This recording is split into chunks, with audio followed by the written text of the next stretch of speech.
Sa may rehiyon ng Bicol, ang kapistahan ay laging dinarayo dahil sa may tradisyon ng baylehan.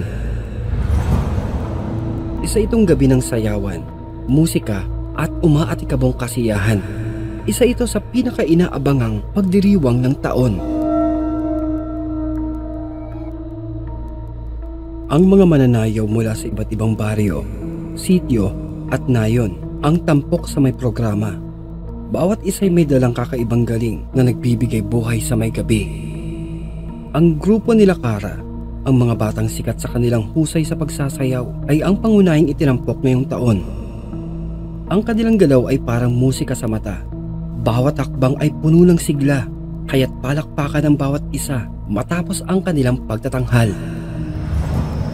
Ang grupo nila ay masaya, pagod pero napupuno ng sigla ang gabi. Ako, mag-aalas 2 na pala. Tara na, baka pagalitan pa tayo ng mga magulang natin eh. Ika ni Jonas na tumatayong leader ng kanilang grupo. Ang daan papauwi ay tahimik. Tanging ang liwanag lamang ng buwan at ang mahinang tunog ng mga kuliglig ang kasama nila. Walang masyadong tao sa paligid dahil ang karamihan ay nagpaiwan sa may plaza para sa inuman at kantahan. Uy, tara, mag-shortcut kaya tayo. Gusto ko nang makarating agad sa bahay eh. Sigurado ka? Medyo madilim doon, diba? Pwede naman. Saka palagi naman nating dinadaanan yun, diba? Wala naman siguro magiging problema. Dagdag pa ni Jonas. Nasa huli ay sumunod naman ang lahat. Sa gitna ng masukal na daan, napansin nilang parang mas tahimik ito kesa sa dati. Wala man lang kaluskos ng dahon, huni ng mga namamahingang ibon o kahit palaka at kuliglig. Teka, parang hindi ko yata gusto yung katahimikan na ganito ah. Balik kaya tayo sa kabila. Sus naman, wala yan. Baka naman imahinasyon mo lamang yan. Sige na, halika na. Dagdag pa ni Jonas na pilit binabaliwala din ang sariling kaba. Ngunit sa kalagitnaan ng kanilang lakad, may narinig silang tunog na nagpahinto sa kanilang lahat. Isang mahina, nakakapangilabot na pagaspas ng pakpak sa kanilang itaas.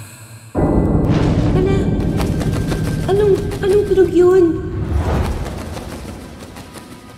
Ika ni Kara habang pinipilit pinapakalma ang sarili habang napapatingala. Lumingon si Jonas pero wala naman siyang nakikita, ngunit ang tunog ay lalong lumalakas. Parang isang malaking ibon na lumilipad sa kanilang paligid. Nang biglang may aninong dumaan sa ibabaw nila at kasabay ng aninong iyon ay isang malakas na hangin na parang patungo sa kanila. Nagtakbuhan ang kanilang grupo pero hindi nila alam kung saan dapat tumungo. Ang kalsada ay parang walang katapusan. Ang mga puno ay tila bumabalot sa kanila. Pati na, ang dilim ay lalong nagiging mas mabigat. Sa kabila ng takbuhan, napansin nila ang tunog ng pagaspas ay mas lalong papalapit. Napatingin si Jonas sa likod at nakita niya ang isang nilalang na hindi niya mawari. Isang kalahating tao na may malaking pakpak.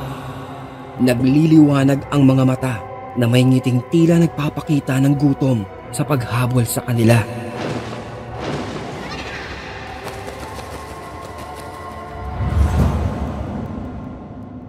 Nakarating sila sa isang bukirin kung saan wala ng ilaw mula sa mga poste. Nagdesisyon silang magtago sa maliit na kubol sa likod ng mga sako ng palay habang hinihintay na mawala ang nilalang. Umiiyak na sa labis na takot si Trina habang habol pa rin ito ang kanyang hininga na napatahimik naman sila Jonas dahil ang tunog ng pagaspas ay biglang tumigil. Ngunit naramdaman nila ang malamig na hangin sa paligid. Parang alam ng nilalang kung nasaan sila. Wari nag-aabang lamang ito na magkamali sila ng galaw. Habang nagtatago, May narinig silang mga kaluskos sa may paligid. Ang kanilang grupo ay tahimik, halos hindi humihinga. Nang biglang maramdaman nila ang mabigat na bagay na nasa may itaas ng munting kubo ng mga sako. Dito tumigil ang kanilang mundo. Si Kara na nasa may dulo ng grupo ay pilit pinipigilan ng kaba.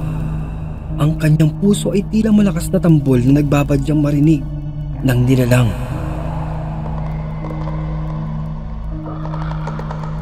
Nang biglang may kumaluskos sa may kabilang bahagi ng bukirin. Humaling ang nilalang sa may tunog at lumipad papalayo, tila naging anino sa liwanag ng buwan.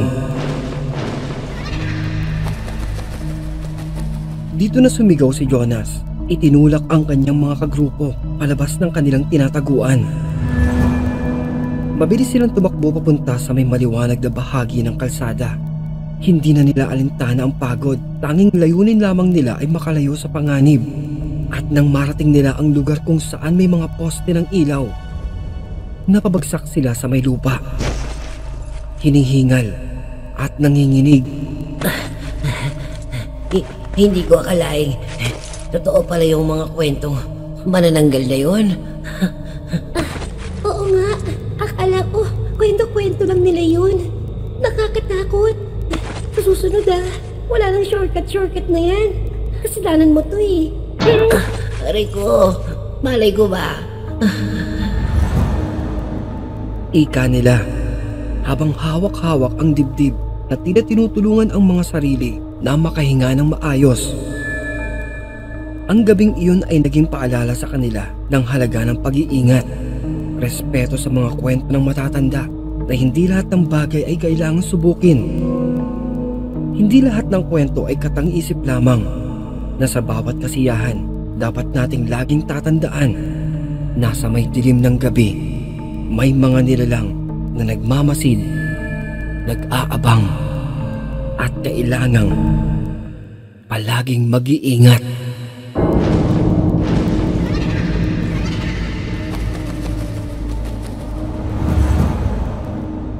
Uy mga kaibigan, maraming salamat sa iyong pakikinig at kung inyo pong nagustuhan ng ating naitampok na kwento ay isang napakalaking bagay po ang pagpindot nyo ng like, pag-subscribe para hindi mahuli sa biglang pagsusulputan ng ating mga malakabuting mga kwento na napakalaking tulong din po ang pag-iiwan nyo ng positibong mensahe na kung may pagkakataon din na maibigan mo itong maibahagi, pindutin lamang ang ating share button. Isang maliit na abala lamang po, ngunit tatanawin ko po itong napakalaking bagay, mainit na pagmamahal, taos puso ninyong pagsuporta at pagtangkilik para sa ating pang mas mahabang kwentong katatakutan at kulitan dito lamang po sa ating napakagulong tambayan. At kung nabitin ka pa, silipin lamang ang ating mga kwento at playlist na siyang matatagpuan po sa kaloob-loobang detalye ng ating maliit na channel. Yun lamang po, at ito pong inyong lingkod na nagsasabing maraming salamat at magpapasalamat pa pong muli. This is your one and only Kulas, your daily dose of Tagalog horror good vibes na nagsasabi, stay safe and fresh everyone, and always stay awesome.